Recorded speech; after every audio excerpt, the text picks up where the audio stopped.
Guys নতুন এটা ভিডিঅ'ত আপোনালোক সকলোকে স্বাগতম জনাইছোঁ। আমি যাই আছোঁ বেডমিণ্টন খেলা চাব। আমাৰ গাঁৱতে যিহেতু হৈছে আৰু এই দুটা আছে ট্ৰফি আৰু ট্ৰফি দুটা চাই কিনে আমি মানে খেল আৰম্ভ হোৱা নাই তাতে বহি ল'লোঁ।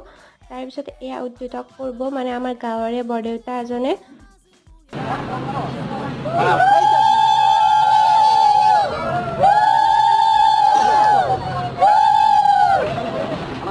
খেল আৰম্ভ হৈ গয়া তো উদ্বোধক সকলে খেলখন আৰম্ভ কৰি দিলে আৰু আমি চাইছোঁ বহি কিনে উপভোগ কৰি আছোঁ। তাৰপিছতে বুট দিলা, বুট খালোঁ, খাই লৈ কিনে আমি মেটচ চাম। এতিয়া মেটচ চুৰু হৈ গৈছে আমাৰ এয়া খেলি আছে আমাৰ খেলুৱৈসকলে।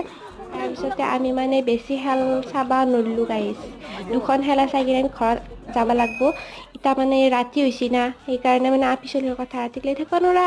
তাৰপিছতে আমি সেইখনখিনি দেখাই দিলোঁ আপোনালোকক আৰু ঘৰত যাওঁ আৰু এইকেইটা আমি আৰু সৰু পিঁয়াজৰ কাৰণে তুলিলোঁ।